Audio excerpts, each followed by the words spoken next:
नमस्ते दोस्तों, ये देखिए चिलचिलाती धूप और उसमें आज इस चंपा प्लांट का मैं ऑपरेशन करने वाली हूँ। जी हाँ दोस्तों, आज मैं इस प्लांट की रिपोर्टिंग करने वाली हूँ।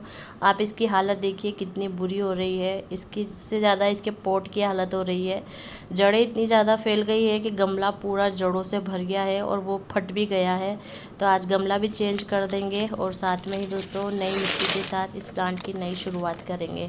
तो जैसे तो जब ठंडक हो तभी हम प्लांट की रिपोर्टिंग करते हैं। तो शाम होने ही वाली है। जब तक मैं इसको मिट्टी से बाहर निकालूंगी और ऐसा करूंगी तक मतलब शाम हो ही जाएगी। ये शाम का ही वक्त है, लगभग 5 बज रहे होंगे। तो देखिए दोस्तों, मिट्टी इतनी सख्त हो गई है, चिपक गई है जड़ों से कि उसको निकाल पाना इतना मुश्किल हो रहा है। इतना बड़ा पॉट भी नहीं है कि वो उससे बाहर ही ना आए। लेकिन जो बड़े बड़े प्लांट होते हैं ना, जैसे हार्डी प्लांट होते हैं जो ज़मीन पर उगते हैं, उनकी जड़ें भी बहुत ज़्यादा मोटी होती है और ये इतना घेराव बना लेते हैं जड़ों का गमलों में। वहीं पर जो है इनकी जड़ें इतनी ज़्यादा फैल जाती है कि मिट्टी इनसे ही चिपक जाती है और ये प्लांट में जो हम खाद वगैरह पानी जो भी देते हैं ना, वो पहुंच ही नहीं पाता है।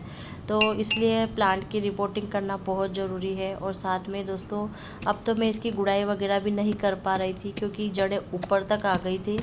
तो आज पूरी की पूरी प्रोसेस करने वाले हैं और लगभग इस ऑपरेशन में मुझे घंटा भर लगने वाला है क्योंकि दोस्तों आप देख रहे हैं कितनी मुश्किल हो रही है जड़ों से मिट्टी को निकाल पाना और गमले से प्लांट को निकाल पाना भी बहुत मुश्किल हो रहा है। तो मैंने थोड़ा गमला ही तोड़ दिया है। देखिए दोस्तों, कितनी मोटी मोटी सी जड़ें हैं और ये जड़ें हैं ना जो इतनी ज़्यादा फैल गई है कि आपको मैं नीचे दिखाने वाली हूँ। पीछे जब बाहर निकालूंगी ना तब दिखाऊंगी आपको। तो आप पूरी वीडियो देखिएगा।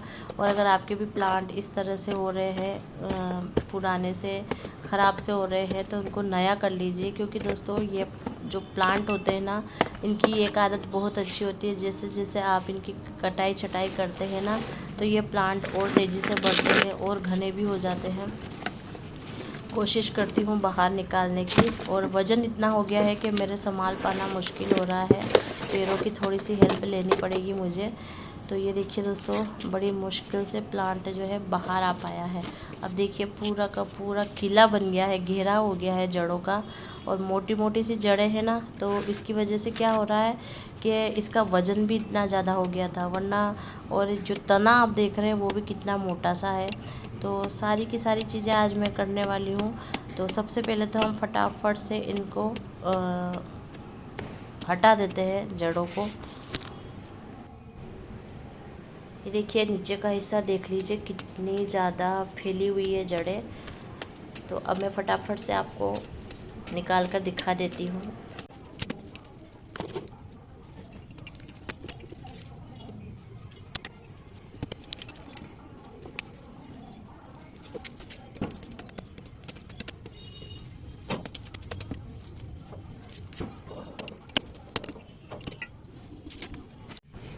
अब ये देखिए दोस्तों, अभी भी इतनी मोटी मोटी जड़ें चिपकी हुई है। ऊपर से भी मैंने क्या किया है, इसकी प्रूनिंग कर दी है, डीप प्रूनिंग। ये मोटी मोटी सी टहनियाँ है जो मैंने हटा दी है।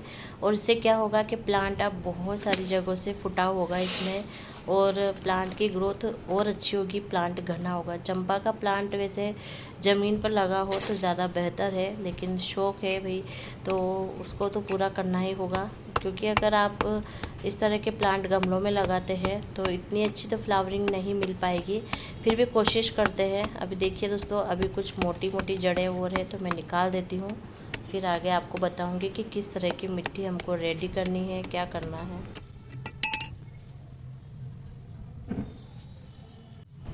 ये देखिए दोस्तों, इस तरह की जो है मिट्टी बाहर आई है और मिट्टी कितनी कम है, सारी जड़ें ही हैं, बारीक है, छोटी है, मोटी है, सब तरह की जड़ें ही है। तो हम इनको हटा देंगे और फिर इसी मिट्टी को मैं यूज़ में लेने वाली हूँ। क्योंकि दोस्तों अभी बारिश बहुत टाइम से चल रही थी तो उसकी वजह से मैं जो अपनी पास रखी मिट्टी है उसको ढंग से धूप नहीं दिखा पाई हूँ।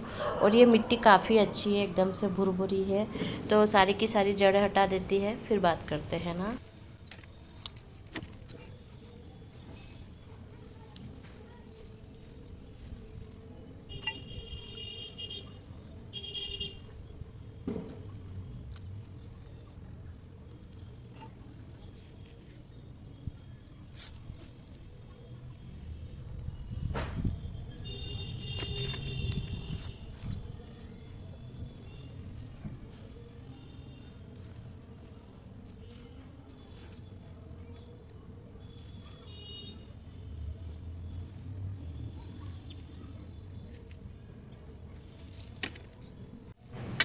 मैंने अच्छे से सारी जड़ें वगैरह सारी निकाल दी है, लेकिन फिर भी क्या है कि कुछ छोटी छोटी सी जड़ें हैं वो रह गई है, या फिर जो मोटा जो डल्ले रह जाते हैं, तो उसकी वजह से क्या हो जाता है कि मिट्टी चिपचिपी सी रहती है। तो उसको हम हटा देंगे और इस मिट्टी को छान लेते हैं फटाफट से। अभी हाँ 2 मिनट लगते हैं, देखिए।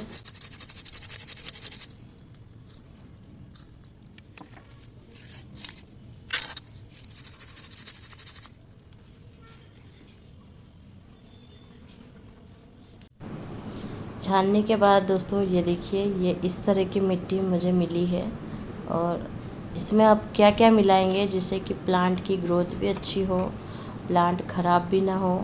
ये देखिए दोस्तों, मेरे पास रखा है, ये है बुरादा लकड़ी का, और ये है थोड़ा सा मूंगफली के छिलके। ये दोनों चीज़ आपके पास नहीं है कोई बात नहीं, आप गोबर खाद मिला सकते हैं, वर्मी कंपोस्ट मिला सकते हैं। आधा भाग आप मिट्टी का ले लीजिए, आधा भाग आप जो है कोई सा भी खाद ले सकते हैं, पत्तियों की खाद लीजिए, जो भी आपके पास हो वो खाद आप ले सकते हैं।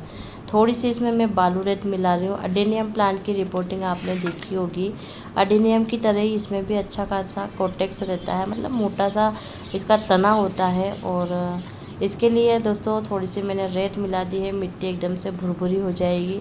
थोड़े से मैंने NPK के दाने लिए हैं, लगभग 1 चम्मच, चाय की जो चम्मच होती है ना वो वाली। नीम खली ज़रूर लीजिएगा दोस्तों। आगे आने वाला टाइम क्या है कि बारिश का विंटर का टाइम है, सर्दियों का टाइम है, और उसमें भी जो है प्लांट में फंगस लगने का डर होता है। और थोड़ा सा मैं ले रही हूँ एप्सम सोल्ट। देखिए कुछ बारिश क्या छींटे वगैरह इसमें लग गए हैं, ढक्कन लगा हुआ था फिर भी, तो थोड़ा सा इसमें डल्ले बन गए हैं। कोई बात नहीं, जैसे ही पानी गिरेगा ना, हम पानी देंगे प्लांट में, तो ये सारे के सारे पिघल जाएंगे। और फंजीसाइड लेना बिल्कुल भी मत भूलिएगा। अगर आपके पास ये नहीं है तो जो भी हो आपके पास, जैसा भी फंजीसाइड हो, अगर नहीं हो तो आप घर का भी ले सकते हैं। हल्दी पाउडर आप ले सकते हैं, काफ़ी अच्छा होता है, और मैं भी वही चीज़ें यूज़ करती हूँ। लेकिन दोस्तों जिस तरह से हम काम करते हैं ना, तो उसके लिए ना मुझे हर चीज़ देखनी पड़ती है कि हाँ मेरे प्लांट के लिए क्या सही है क्या गलत है। तो मैंने हर चीज़ मंगा रखी है, मतलब कुछ कोशिश करती रहती हूँ, ट्राई करती रहती हूँ कि रासायनिक चीज़ें किस तरह की होती है, ऑर्गेनिक चीज़ें किस तरह से होती है। क्योंकि मैं कोई सब्ज़ी फ्रूट वगैरह तो मैं ग्रो नहीं कर रही हूँ, है तो फूल ही। तो मैं पूरी कोशिश करती हूँ कि मैं सब तरह से, ज़्यादातर वैसे मैं ऑर्गेनिक चीज़ें लेती हूँ। ये प्लांटर आप देख रहे हैं, इसमें मैं काफ़ी दिन से क्या हो रहा है कि जो वेस्ट हमारे घर से निकलता है, किचन से निकलता है, तो एक लेयर में मिट्टी की दे देती हूँ, फिर उसके बाद जो किचन से वेस्ट निकलता है वो दे देती हूँ। तो इसी में खाद रेडी हो रही थी मेरे। कुछ नीम पत्तियाँ और कुछ सरसों की खली भी मैं डाल रही हूँ। सरसों की खली को मैंने पीसा नहीं है, के टुकड़ों के रूप में ही है, तो हम पूरा का पूरा इसमें डाल देंगे, जिससे क्या होगा ये धीरे धीरे गलेगी और धीरे धीरे हमारे प्लांट को मिलेगी। दोस्तों अभी हमारे यहाँ पर बहुत ज़्यादा तेज़ गर्मी है, और उसकी वजह से प्लांट मेरे ख़राब नहीं होने चाहिए। वैसे अभी मैं शाम की टाइम पे रिपोर्ट कर रही हूँ अपने प्लांट को, चंपा के प्लांट को। और जो हमने छाना था ना, उसके ऊपर जो निकला था थोड़ा सा मोटा भाग, वो मैंने थोड़ा सा डाल दिया है। अब देखिए दोस्तों, मिट्टी में गमले में इस तरह से फिक्स कर दीजिए प्लांट को बीज की तरफ, बीच में, और आसपास से जो हमने मिट्टी रेडी की है अच्छे से मिला लीजिए और उसको डाल दीजिए। इतना काम काफ़ी है हर प्लांट की रिपोर्टिंग के लिए। हार्डी प्लांट जो होते हैं उनके लिए थोड़ी ज़्यादा खाद की ज़रूरत होती है। अगर आपके पास केले के छिलके वगैरह हो तो वो भी डाल दीजिए। मैंने आपको बताया ना, मैंने जो नीचे है किचन वेस्ट डाला था, तो उसमें सब्जियों के छिलके भी है और फ्रूट्स के छिलके भी है। तो उसमें केला, अनार, लौकी, मतलब सब्जियों में कद्दू, और जैसे धनिया पत्ती जो हम डंठल हटा देते हैं वो, मिर्चियों के डंठल हटा देते हैं वो, और गिलकी, तिरोई, जो भी हमारे यहाँ सब्जियाँ आती है ना, वो सारी की सारी उनके छिलके मैंने इकट्ठे कर रखे थे और मैं जैसे ही फिर थोड़े से इकट्ठे होते हैं मैं इस तरह से गमलों में भरने लग जाती हूँ, जिससे कि वो धीरे धीरे डिकम्पोस्ट होके हमारे खाद का काम भी कर दे और हमारे प्लांट को कोई फंगस वगैरह भी नहीं लगे। धीरे धीरे सेट होगी दोस्तों, इसलिए इसे जहाँ भी रखें आप थोड़ी सी दीवार के सहारे रखें। इसका तना आप देख रहे हैं ना कितना मोटा सा है। अगर आपका प्लांट भी इसी तरह से फैल गया है, उसकी जड़ें इतनी ज़्यादा फैल गई है, तो आप भी इस प्लांट की इस तरह से रिपोर्टिंग कर सकते हैं। मैंने इसकी अच्छी खासी डीप प्रूनिंग भी कर दी है। अब यहाँ फंगस ना लगे इसलिए थोड़ा सा फंजीसाइड लगा देते हैं। थोड़ा सा उबड़ खाबड़ हुआ है क्योंकि मेरे पास इतनी तेज़ धारदार कोई चीज़ नहीं थी, मैंने हाथ से ही इसको तोड़ा है। तो धन्यवाद दोस्तों।